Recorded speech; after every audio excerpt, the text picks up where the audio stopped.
Hello students, welcome back to Chemistry Wins YouTube channel.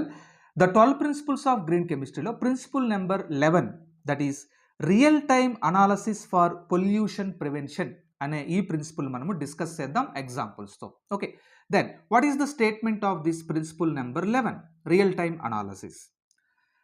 Analytical methodologies need to be further developed to allow for real time in process monitoring and control prior to the formation of hazardous substances.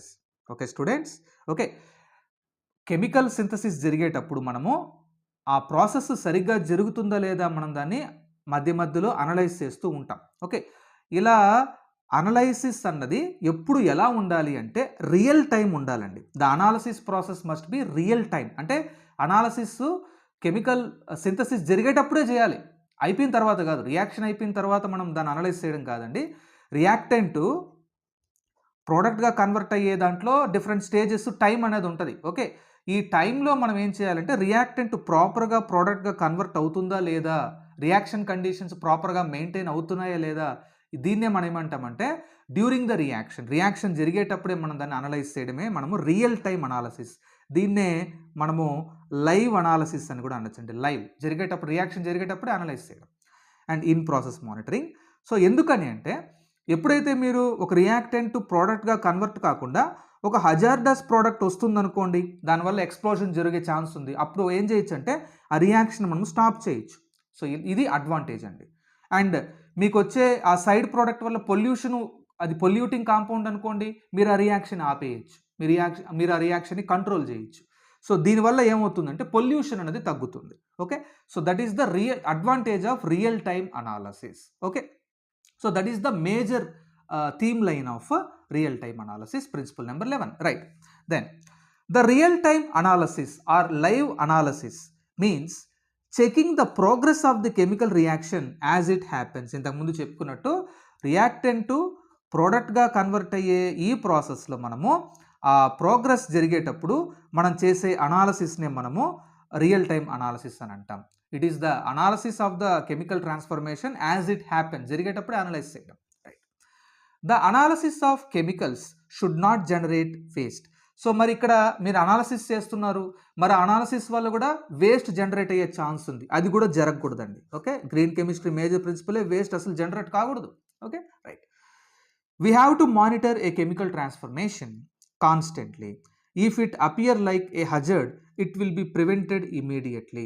ఏదైనా chemical ట్రాన్స్ఫర్మేషన్లో ఏదైనా ఒక hazardous substance వస్తోంది అనుకున్నప్పుడు ఇమీడియట్గా మనం దాన్ని prevent చేసేయచ్చు రియల్ టైమ్ అనాలిసిస్ మనము చేయడం వల్ల. Okay students, right. Now moving on to the next slide. The green chemist should take in to note that the analytical method should not damage the environment and human health.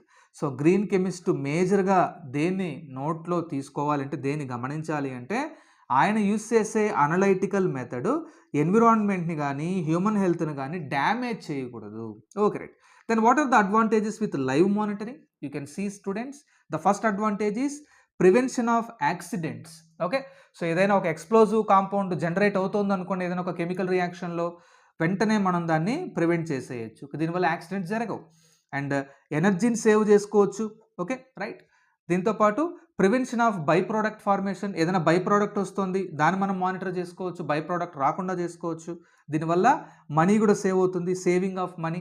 Okay, then checking for catalyst poisoning. So మనం జనరల్గా రియాక్టెంట్ని ప్రోడక్ట్గా convert చేసేటప్పుడు catalyst use చేస్తాం. Okay, so కొన్ని కేసెస్లో catalyst కూడా destroy కావచ్చు, దీన్నే కెటాలిటిక్ పాయిజనింగ్ అని అంటారు.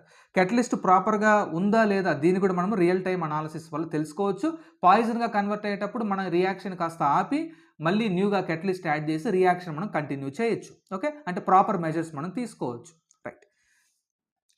During the traditional analysis the sample completely consumes, it cannot be recovered. It may be called destructive analysis.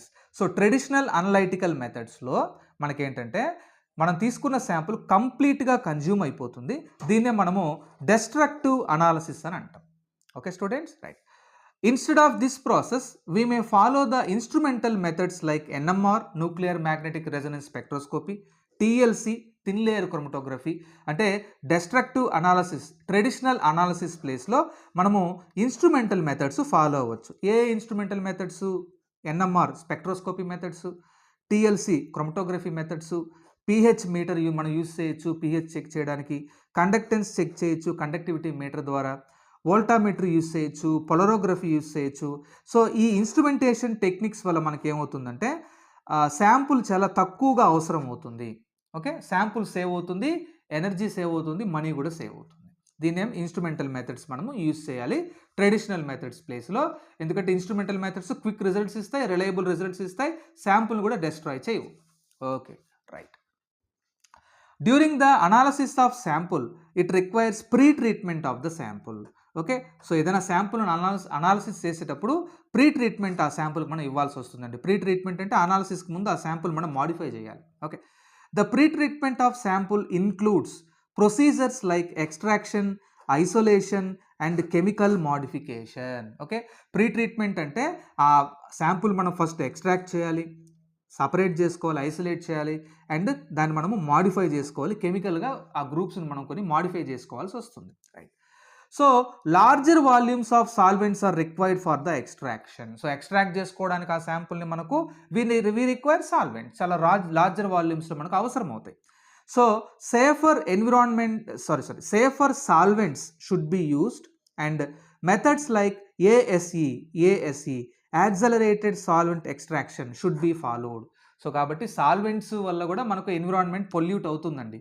So కాబట్టి మనము ఎక్స్ట్రాక్షన్ ఆఫ్ ది శాంపుల్లో మనం ఏంటంటే సేఫర్ సాల్వెంట్స్ యూజ్ చేయడానికి ట్రై చేయాలి. అండ్ దీంతోపాటు methods like accelerated solvent extraction మనం use చేసినట్లయితే extraction ఈజీగా ఉంటుంది, ఆ శాంపుల్ని మీరు చాలా ఈజీగా అనలైజ్ కూడా చేయొచ్చు. Okay, right. Then for example, okay, material with which the analytical tool is manufactured should also be considered. మీరు యూజ్ చేసే అనలైటికల్ టూల్ యొక్క నేచర్ కూడా, అది పొల్యూటింగ్ నేచర్ ఉందా అది కూడా మనం చెక్ చేసుకోవాలి. ఫర్ ఎగ్జాంపుల్ చూడండి, మెర్క్యూరీ ఎలక్ట్రోడ్ తీసుకుందాం. Okay, mercury electrode is most widely used in the electrochemical analysis method in polarography, voltammetry due to their high sensitivity and selectivity. So mercury ఎలక్ట్రోడ్స్ని మనము electrochemical analysis మెథడ్లో అయినటువంటి polarography, వోల్టామెట్రీలో చాలా ఎక్కువగా use చేస్తాం. ఎందుకు అంటే దీనికి హై సెన్సిటివిటీ ఉంటుంది అండ్ సెలెక్టివిటీ కూడా ఉంటుందండి. Okay, right. What are the advantages of mercury electrode? మీరు ఇక్కడ చూడొచ్చు students. First advantage, analysis of heavy metals like lead, tin, cadmium, stibium, arsenic. So heavy మెటల్స్ని అనలైజ్ చేయడానికి మనం మెర్క్యూరీ ఎలక్ట్రోడ్ని యూజ్ చేయొచ్చు. అండ్ దీంతోపాటు analysis of organic molecules like dyes, pesticides, డ్రగ్స్ని కూడా మీరు అనలైజ్ చేయొచ్చు, పెస్టిసైడ్స్ని, డైస్ని కూడా అనలైజ్ చేయొచ్చు. ఫుడ్ సేఫ్టీని మనం మానిటర్ చేయొచ్చు, ఎన్విరాన్మెంటల్ పొల్యూటెంట్స్ మనం మానిటర్ చేయొచ్చు. So these are the advantages with the mercury electrode. But ఇక్కడ చూడండి, there is a limitation. But mercury is toxic and bio accumulative. So mercury toxic ఇది, అండ్ ఇది bio accumulating chemical అండి. అంటే మన living టిష్యూస్లోకి ఎంటర్ అయిపోతుంది, హెల్త్ ప్రాబ్లమ్స్ని కాజ్ చేస్తుంది. సో కాబట్టి consider replacing the mercury electrode with carbon based electrodes such as carbon nanotubes as well as nanofibers as they are non-toxic and eco-friendly. So kabatti meeru mercury electrodes place lo non-toxic eco-friendly అయినటువంటి carbon nano ట్యూబ్స్ని, nano ఫైబర్స్ని మీరు సెన్సార్స్గా లేదా ఎలక్ట్రోడ్స్గా మీరు use చేయొచ్చు analysis చేయడానికి. Okay students, so that is about the principal number 11, that is real time monitoring of the chemical process. Thank you for watching.